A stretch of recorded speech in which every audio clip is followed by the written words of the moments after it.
Hurricane Nate made a second landfall early Sunday in Mississippi, the first hurricane to make landfall in the state since Hurricane Katrina in 2005, after cutting a deadly path through Central America that left at least 21 people dead. Nate roared ashore with maximum sustained winds near 85 miles per hour, but weakened later to a tropical storm as it moved inland, the U.S. National Hurricane Center said. As of 5 a.m. EDT, the NHC said Nate was centered about 80 miles north-northeast of Biloxi, and moving north-northeast near 23 miles per hour. The storm originally made landfall in southeast Louisiana in a sparsely populated area. Mississippi hit with flooding, power outages as Nate pushed ashore. The hurricane spawned storm surge in coastal areas, flooding the parking structure of the Golden Nugget Casino in Biloxi, and pushing water several blocks deep into the city. "It kind of surprised us," Mike Gavachevich, who lives 2 blocks north of US 90, told Biloxi officials on their Facebook page. "We didn't expect to be this deep." It'd come in pretty good, a lot of water.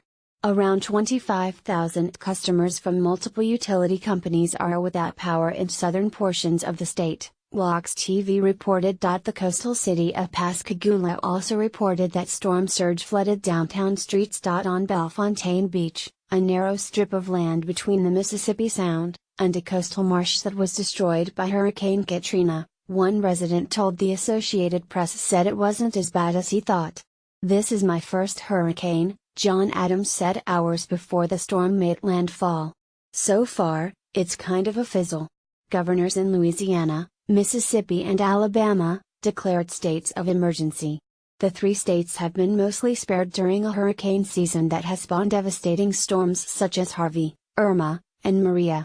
This is the worst hurricane that has impacted Mississippi since Hurricane Katrina, Mississippi Emergency Management Director Lee Smithson said Saturday.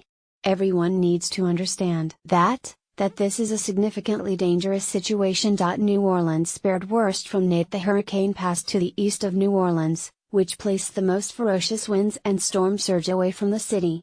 Nate's quick forward speed lessened the likelihood of prolonged rain that would tax the city's weakened drainage pump system. The city, famous for all-night partying, was originally placed under a curfew, effective at 7 p.m., but the mayor lifted it about an hour after it had begun when it appeared the storm would pass by the city. Streets in the famed French Quarter were not nearly as crowded as they typically are on a Saturday night, and Mayor Michel Andrew asked people to still shelter in place.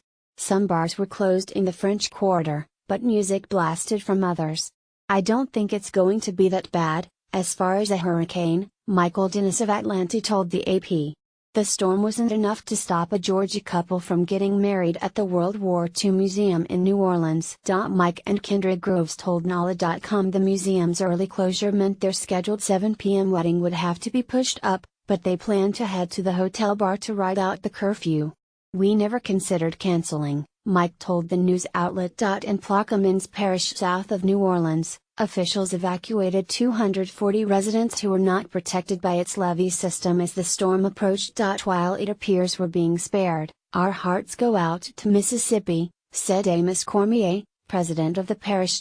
Even though the worst of Nate moved east of New Orleans, officials were still busy with water rescues to do choppy waters before the storm. Officials in Louisiana said that people had to be rescued from 2 sailboats as Nate approached. The first rescue happened about noon Saturday, when 2 people had to be helped off a 41-foot sailboat that lost its engine in Lake Pontchartrain.